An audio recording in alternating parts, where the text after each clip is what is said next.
This presentation is Content Strategy in the Age of the Distributed Audience. So right now, you probably don't know what a distributed audience is. Over the next half hour, I'm going to tell you exactly what it is and why it represents one of the biggest changes that content and media has ever undergone. What we're going to do is walk through a few different parts of media industries to illustrate the changes. We're going to focus a lot on video, a lot on mobile content, and a lot on music as well, and a lot about online publishing. So firstly about me, I've been a media and technology analyst now for about, coming on for about 16, 17 years now. Originally at US analyst houses, Forrester and Jupiter, and then more recently heading up MIDiA Research, and we're a boutique research and analyst and data company focused on the intersection of mobile content, digital content, technology, essentially where media and technology meets. So enough of the sales pitch, onto the meat of the presentation. I'm going to start with a few different quotes, which I'm just going to walk you through them, and then I'll tell you why they all tie together. And they really set up, I think, some of the real dynamics in what's changing in digital content today. So content may still be king, but distribution is the queen, and she wears the trousers. So this is Jonah Peretti, the CEO of BuzzFeed. And BuzzFeed is potentially the most innovative and disruptive media company that there is at the moment. BuzzFeed are contemplating a world where there might not be a BuzzFeed website in a few years' time if they don't need it. Their principle is that what matters is their content being consumed by audiences. They don't need to own the platform in the way that traditional media companies have always thought is the way that you need to succeed.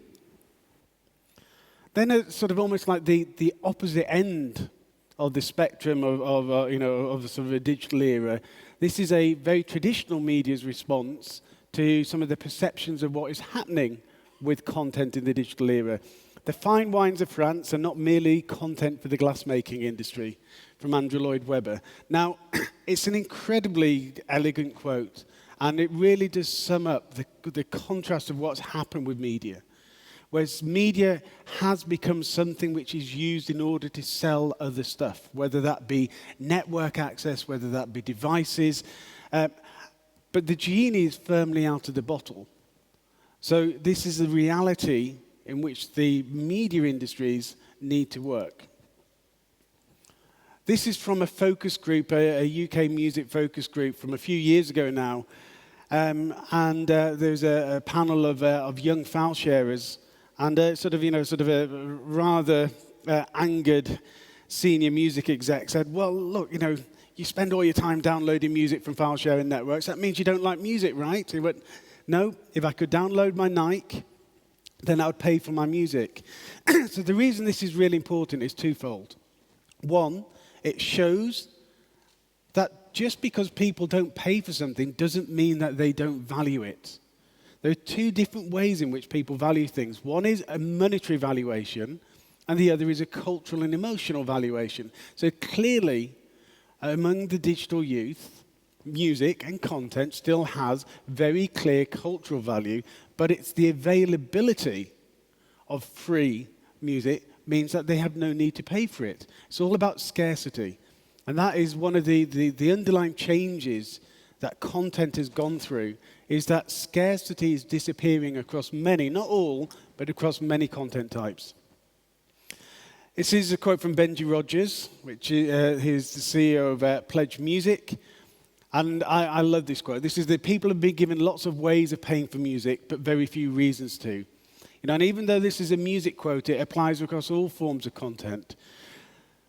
There's huge innovation in subscription models, in payment methods, in delivery technologies and apps, and all of these things giving us many, many more ways to go and pay.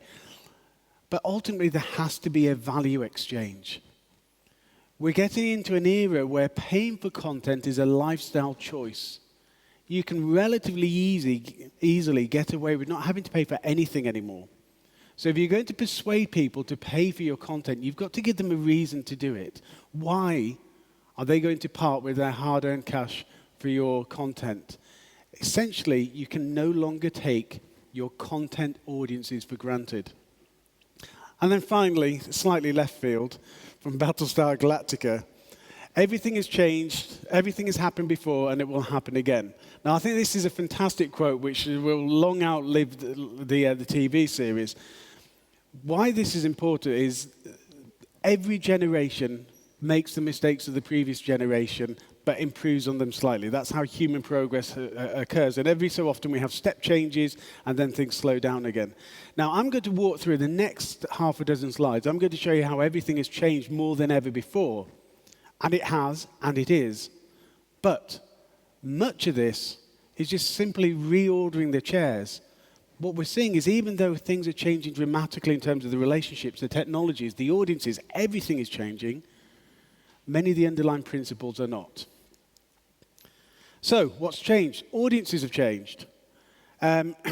We're seeing, and this isn't a new trend, but over the last sort of 10, 15 years, we've seen a massive growth in the ability to understand who our audiences are, and particularly so in the last 3 to 4 years. And there's a huge amount of talk about big data. Most of the big data people talk about isn't really big data. They're large data sets, but not big data. But putting the definition aside, nonetheless, analytics are becoming far more prevalent.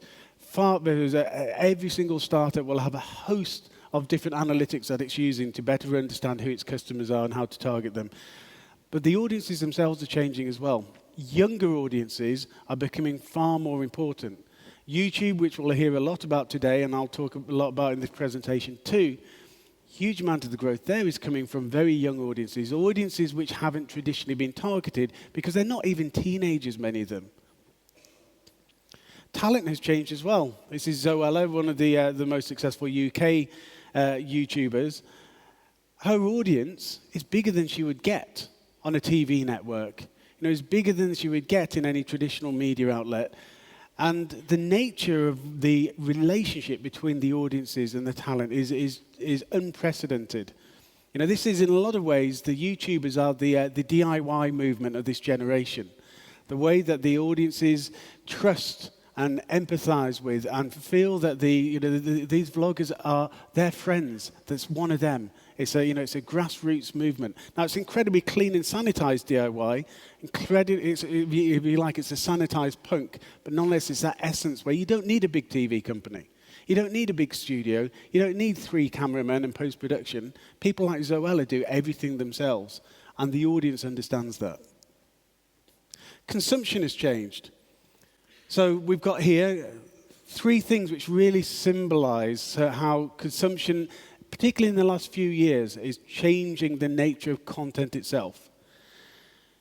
Throughout the 2000s, much of the change which happened was about distribution, it was about business models, and it absolutely shook industries up, but didn't do much to actually change the content itself.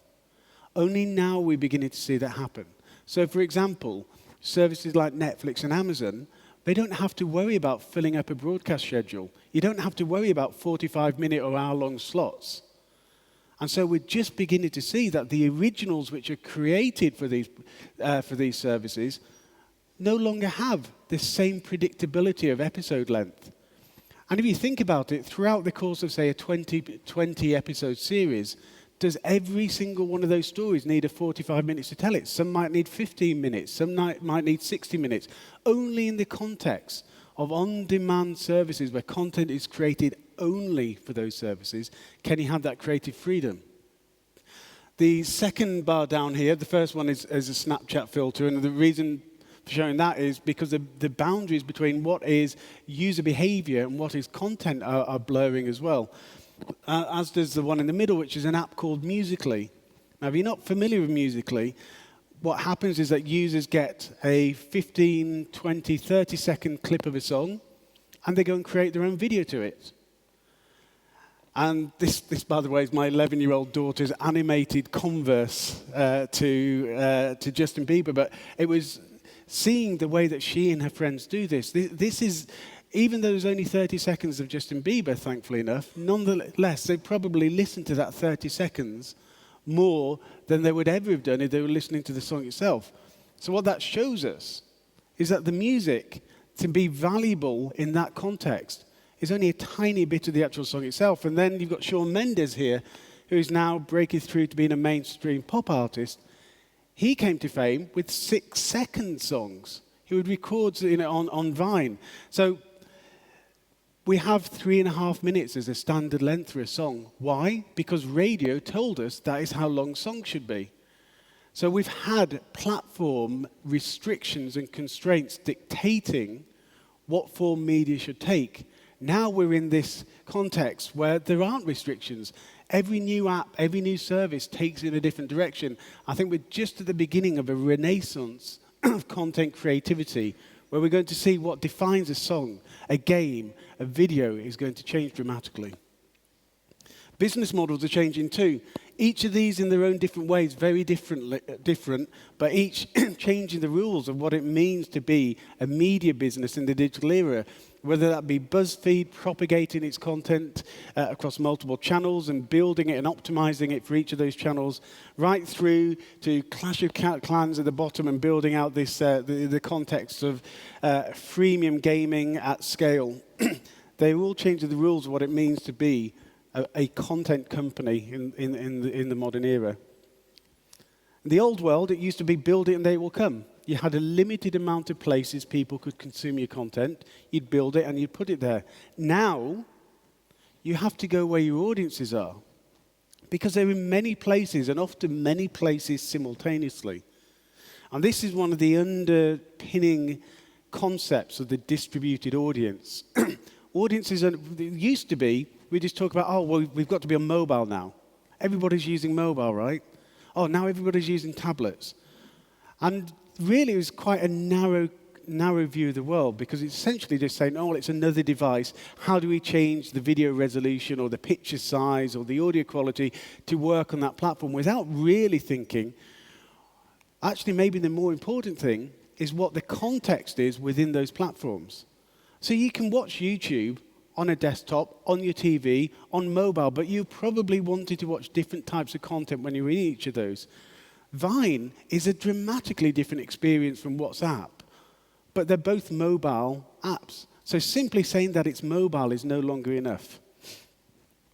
Media's been disrupted like never before. We've got cord cutting in where traditional TV companies are seeing their pay TV audiences decline. In the US, round about 8, depending on how you measure the numbers, round about 8 million households stopped subscribing to pay TV last year.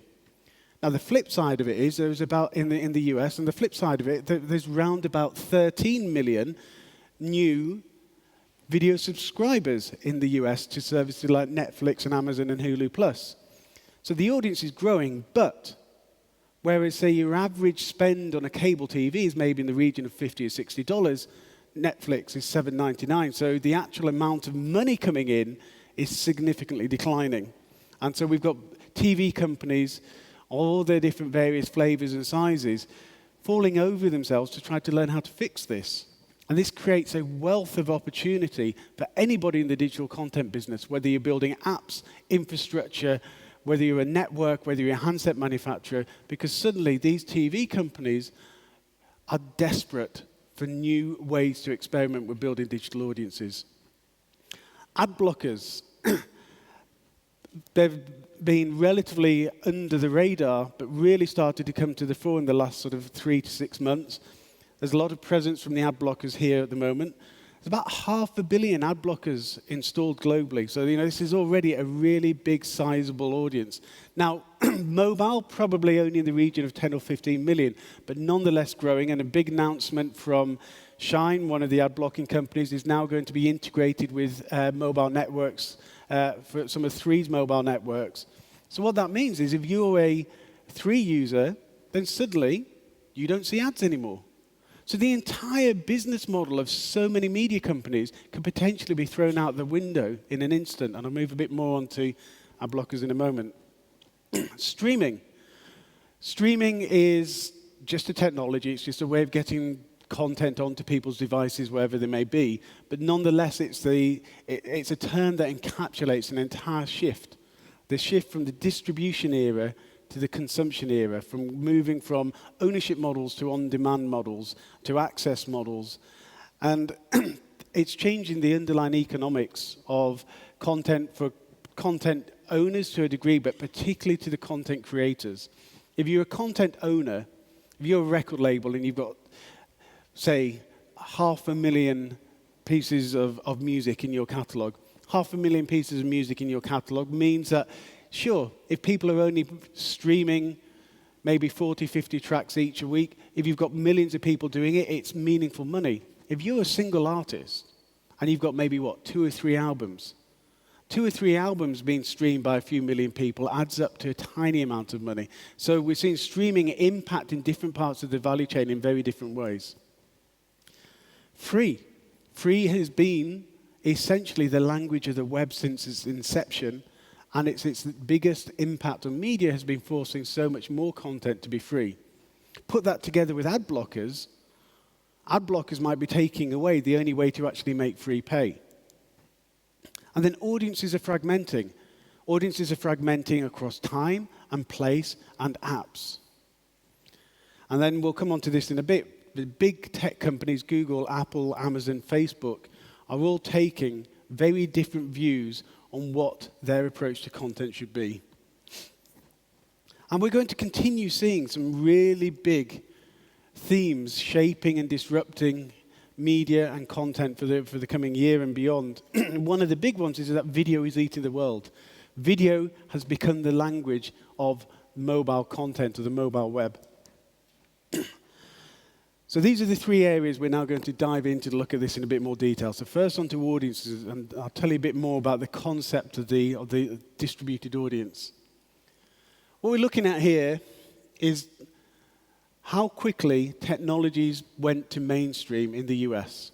So whenever you see consumers adopting, you see an adoption curve where it starts off slow with the early adopters, then it picks up as the more mainstream but early followers come on board, and then it slows again as you get the older, slower adopters getting there. Now what we see is that it took about 25 years for radio to hit to mainstream, it took about 15 years for the internet, and it took about 10 years for the smartphone. So the rate at which technologies are going to mainstream is accelerating. And it's only getting faster. We look here at a whole host of global technologies and the rates that get there. You see towards the end here some real spikes. So you see the growth curves absolutely peaking. And the biggest thing that's changed everything is mobile app stores. Mobile app stores have, for the first time, given anyone in the world the ability to have a global distribution platform.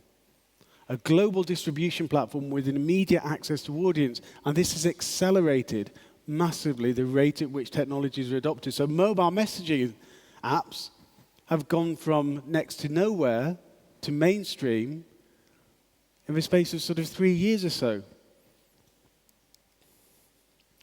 And when we see there are many different types of mobile messaging platforms, these are all latest data.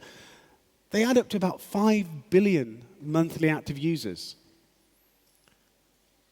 Now, 5 billion monthly active users, they clearly aren't all individuals, but that's the entire point. People are using multiple messaging platforms. They do that from a whole bunch of different reasons. Some of them because you've got different groups of people on different platforms, so you've got different networks of friends. Others is because they do different things. Nonetheless, this is possibly the single most important change in audience, because it really fits into this long-term narrative of how audiences congregate digitally. We started off with websites. Build a website, everybody will come. Then we moved on to social networks as the places where audiences congregate. And people would look in their news feed and then go off to a link here or there, or now watching a video in the news feed. But messaging platforms are the next place where audiences congregate. And the scale is huge. Now, it's going to take you a bit to decode this, but I'll try to walk you through it. We've got round about 3 billion internet users globally. We've got nearly 2 billion smartphones globally. So let's just say that virtually every internet user uses websites on some sort of regular basis, whether that be on a phone or on the web. We've got 2.6 billion people who use social networks, and then 5 billion using mobile messaging apps. It's the single biggest audience that is there at the moment. Now, they're not all using it as a place to consume content, far from it, but nonetheless, it is where the audiences are. And we then go and look at the different types of content. And so we've got over here on the right, even though the lettering's gone a bit, 1.3 billion app users globally, nearly 2 billion video users globally. And then we start seeing how they split out into whether it's paid and what type of content. So the headline from all of this, all of these things overlap. Your audiences are in multiple places at multiple times. So you're probably double, triple, quadruple counting your audience. You see your analytics coming in from Facebook and coming in from Twitter and coming in from your mobile app and coming in from Google Analytics. Actually, many of those users are exactly the same user. Not many companies yet are thinking about, well, if it's the same people and they're engaging with my content in different places, what should I be doing to make it different for them? Someone like BuzzFeed, they'll take an idea and they'll say, okay, not just, how can we cut it down into 30 seconds to go here and make it 3 minutes to go here? They actually think about, okay, would we maybe here it's a film, maybe here it's a listicle, maybe here it's some sort of interactive GIF, or they might be thinking about, do we use different actors here or do we use a different language? That is the future of how to work with the distributed audiences. It's no longer enough to simply say, we make our content available and optimized everywhere. You need to think about, why will people want to engage with your content in multiple places? You've got to make it different and relevant to the places where they are. So distribution. These are really the three biggest components of the digital landscape for content from now for at least the next few years. They're the platforms which dominate how consumers access content. But they're locked in these wars, battling each other. They've each got their core businesses, and they're opening up competitive fronts to go and fight the other one in their core turf, to take their eye off the ball. So you've got Facebook attacking YouTube with video. You've got sort of Apple, by approving ad blockers, is nicely undermining Google's ad business, hoping that if Google, who still gets the vast majority of its revenue from advertising, has to take the eye off its ball to protect its ad business, then it might also ensure that they manage to get some traction back with iOS versus Android. So you're seeing all of these really complex battles where they're all fighting these proxy wars in order to try to unsettle their competitor in their core business. And content is both collateral damage, but also the weaponry in a lot of this battle. YouTube is emerging as the dominant platform for so many forms of content. It used to be that music was the dominant language of YouTube. That's changing. Here on the bars we're seeing at the bottom, blue represents music in the most visited YouTube channels across all the measures, whether it's in terms of subscribers, views, how that's changed. Music is losing ground. The native YouTubers are where the real momentum is. And how do you make money across this rapidly changing world? Well, I've picked out a few very different types of businesses to show you the relationship between free and paid, and also just how much money their customers are worth.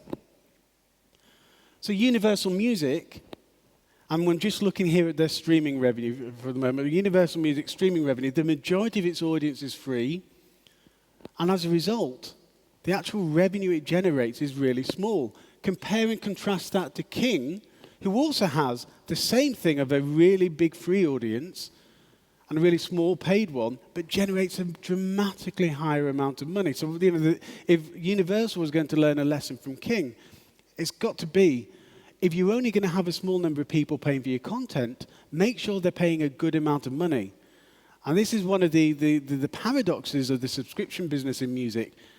The most valuable customers have now gone on to a product where spending is capped at $9.99.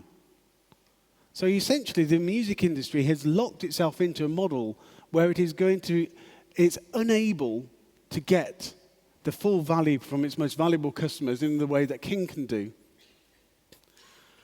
And then you look at the contrast with the New York Times. The New York Times has been on a digital transition journey for the last few years. It's just hit 1 million paid subscribers. It now makes as much money digitally, practically, from subscriptions as it does from advertising. So it's got itself a very balanced, blended model, which is in stark contrast to King, who turned off their advertising a few years ago and are simply a premium business. HBO, a very different type of premium business, but also with a much lower amount of revenue. Compare and contrast that with BuzzFeed, which is 100% free. And BuzzFeed's got a pretty poor ARPU, massive reach. But then actually, compare and contrast to Universally, put all of this effort into trying to get people to pay, and still has an ARPU which isn't that far off from where BuzzFeed's is. So I think this is really, the key takeaway from this is, there are many, many different ways to make content pay. There are many different ways to have a balance between a free and a paid audience. If you're going to have a really big free audience as part of your business, you need to make sure that your paid audience is a really valuable one that you extract very large amounts of revenue from. Otherwise, the model falls over. So, for the sake of brevity, I'm just moving on to the last section now. So, content itself. This is 3 key types of digital content all put together. So we've got the amount of money generated from digital video, from mobile apps, and then from digital music. So key takeaway is music, this industry which makes a huge amount of noise, is actually really small fry in the scheme of things. And the real growth is coming from both from apps and from video. So there's a massive amount of growth still to be had in digital content. And in fact, the majority of the opportunity has not yet been tapped. But some of these things over-index in different ways. So music, for example, is a small industry in terms of revenue, but has huge cultural impact. Music is the soundtrack to most of our lives, and whether you're sitting watching the video that was on before the speaking started, whether you're at Pasha last night, wherever it might be, music is there as a soundtrack for it. So even though music is something which is relatively low in value, commercially, relative to the global scale, nonetheless has massive cultural value, and I'll come on to how that can play in a moment. This is looking at the paid versus free revenue for each of these sectors and the free versus paid audience. You see a really interesting dynamic. The majority of revenue comes from paid users. The majority of audience comes from free users. And so you've got this upside-down relationship which exists whatever industry you're in. Video is the other thing which is driving some of the biggest change. And here, this is the daily video views of each of these platforms. Now that's resulted in round about 6 trillion short-form video views in 2015. 6 trillion views. But things are not necessarily how they appear. Snapchat measures a video view the moment a pixel comes onto your screen. Facebook measures a video view 3 seconds after it's been playing in your timeline. So there's a lot of gaming of the numbers here, but nonetheless, video, even with that discount, is becoming a crucially important part of digital consumption, and we're seeing the definitions of what video are changing. So it used to be that YouTube was the home of short-form content, and it's still the dominant platform. And if you use a proper like-for-like measure of watching more than, say, 20% of the video, YouTube is probably still the biggest of the platforms. But it's changing. The type of content people watch on YouTube is changing. The YouTubers who are the real growth dynamic in YouTube, their videos are 15, 20 minutes long. So it's turning into a more lean-back entertainment experience, whereas the new short form, like Vine and Snapchat and Musical.ly, is very much focused on quick, in the moment, and predominantly user-generated. So actually, what they're doing is they're picking up from how YouTube started off. YouTube's roots was very short, user-generated content. It made sense at the time because broadband speeds were fairly slow, so the most practical way was having short videos. Now in the mobile marketplace, because people are conscious about their data plan costs, again, it makes sense for mobile video to predominantly be short. Mobile devices are highly personal, so in many ways, the potential for user-generated true short-form video is going to be far bigger in this generation of short-form than it was when YouTube started it off. We're also seeing music services using video as a way to try to build out their relevance to their audiences. So we've got Tidal having a Kanye West scripted drama, and Apple Music did with Dr. Dre. Spotify launched a bunch of video with partners like Viacom. You've got YouTube creating scripted drama with the likes of PewDiePie for YouTube Red. You've got Netflix commissioning YouTubers like Miranda Sings to do a scripted drama series. The boundaries are blurring. And the definitions of success are changing. Here, comparing some of the more successful YouTubers with music artists. Zoella, 10 million YouTube subscribers. Taylor Swift, sure, she's got 18 million Vivo subscribers. But her actual YouTube account is just 1.4 million. Same PewDiePie, 42 million versus just 1.7 million for Justin Bieber. And the likes of Zoella will put out videos again and again, multiple times in a week. Some YouTubers will put out videos every day across multiple channels. And the audiences crave that amount of content because it's a conversation. It's not a static broadcast. Or it's not, you look at the way that music companies use YouTube. It's here's a music video, watch it because we want you to go and buy the song. It's shouting on a soapbox, buy my stuff. And then, okay, just wait another 3 months and we'll give you another one. Someone like Zoella is constantly talking to her audience, constantly putting stuff out. So her audience, she's responding to her comments, she's asking people to feedback, she's in a conversation with them, she's face to camera, she's not trying to sell, well, she is trying to sell them stuff, but she's doing it in a way which is saying, hey, I'm here with you. And that's how she almost has the right to go and then sell Primark and Boots and whatever else to her audience because they trust her voice. So there's a massive contrast there between the very old world view that record labels have taken to using YouTube versus the way its native creators have learned to turn it into a hugely transformational business. And it's affecting audiences. In the US, among teens, only 3 out of the top 10 most recognized personality brands, only 3 weren't YouTubers. The rest were YouTubers. These are the stars of a young generation. So, tying all this together, how do we actually make money out of it all? So, popcorn. I'm going to give you a very quick potted history of the cinema industry to explain why popcorn is how many of these circles can be squared. When the cinema industry started out, it was a loss-making business. The cinemas themselves couldn't make money. So they innovated in the format. They started putting on double bills. That didn't really work. They were still losing money. They innovated by bringing in sound. They brought in air conditioning from the meatpacking industry to improve the experience. Still nothing was happening. Color even, and still the cinemas were losing money. And the movie studios really needed the cinemas to be there. It was the premise of their business. It was their distribution channel. And cinemas hit upon popcorn.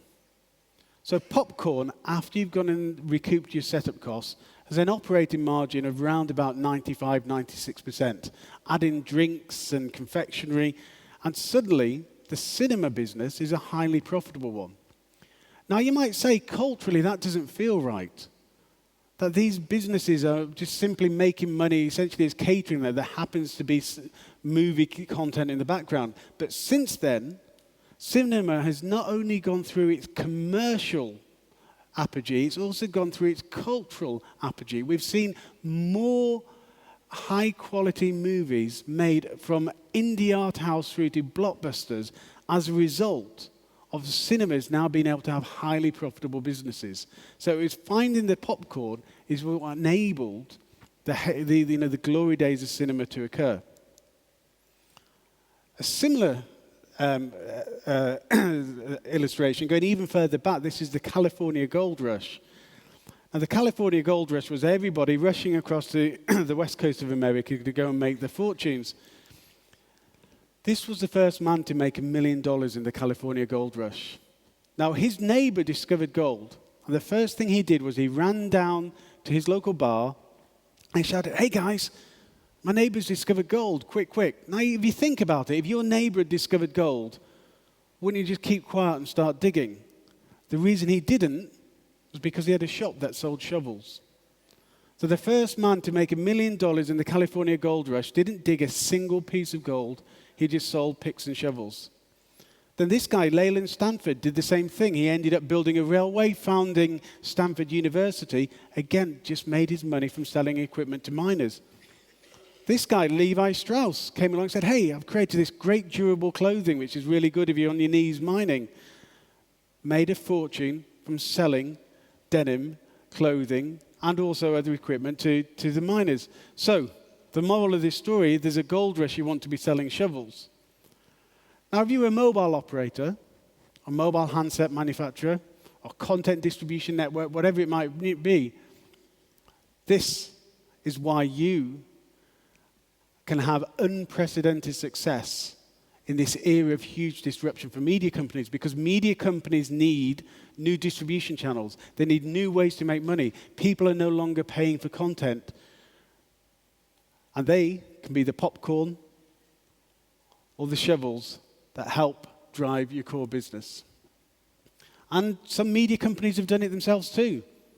Disney, back in the mid-2000s, at the peak of the DVD boom, its studio business wasn't really making much money. It had good headline revenue, but really poor margins.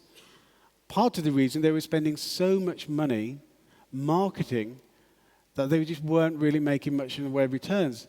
And then they hit upon Frozen and other movies like it, where they've created huge amounts of merchandise to go with it. And if you've got kids of a certain age, you won't have been able to escape Elsa and all of these different places, including, if you so wish, going on a Norwegian Frozen tour on a cruise boat.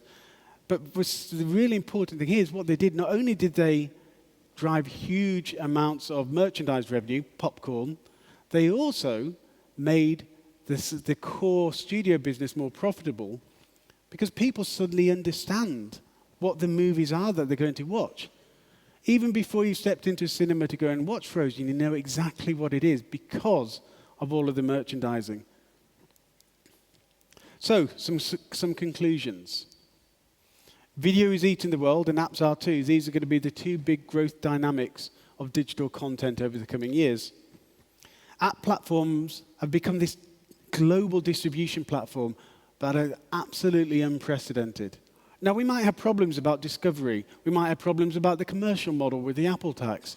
We might have problems about how transparent some of the analytics are. There's endless amounts of problems, but this is a brand new industry. This is going to be as transformative to digital businesses of all shapes and flavors as the internet was 25 years ago.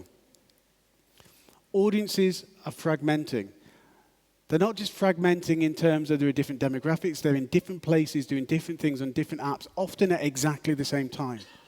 Multitasking is growing hugely, where people will be sat watching a TV show and busy doing something on the tablet at the same time. This is the norm of behavior of younger audiences in particular. Consumers' digital IQ is accelerating. If you think about how much, just even the most mainstream of consumer, how much their experiences have changed over the last few years. Now, they've got timelines with video in it. They've got apps all over the place. They've got video that they're watching, streaming onto the TV from their phone, and any number of things which are making people's expectations rocket all the time. And the app platforms is what is the crucial driver of this. Because instead of having to lock yourself into 5 or 10 years of R&D, people are putting apps straight up onto app stores and iterating constantly, changing with a new release every week just to make it that bit better, responding to real user feedback. So the rate of innovation is accelerating dramatically too. Free is the language of the web, but people will pay given the right choice at the right price. And then to go back to the Benji Rogers quote about people need reasons to pay, value exchange is crucial in the age of free, particularly if ad blockers are going to mean that you can't even make money out of free anymore. And one last thought to take away with you. When you're thinking about what you're selling, whether you're a phone company or whether you're a TV company, what people value are experiences.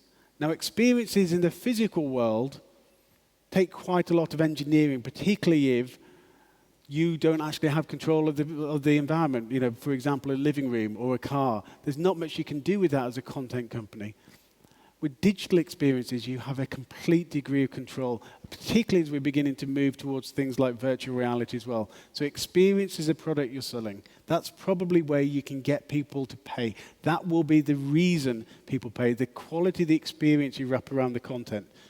You know, going to the Jonah Peretti quote, content is still king, but it's the experience you wrap around it is what people might actually value monetarily. I can't finish without a quick plug for my book, which is the history of the music industry over the last 20 years, available from all good online bookstores. And then finally, if you like what you've seen and you want to hear some more, we've got MIDiA Research. We've got a newsletter, which we send out every week, which is full of insight, analysis, and data. Just go to MIDiaResearch.com. And then I have my music industry blog, which does what it says on the packet. So thank you very much.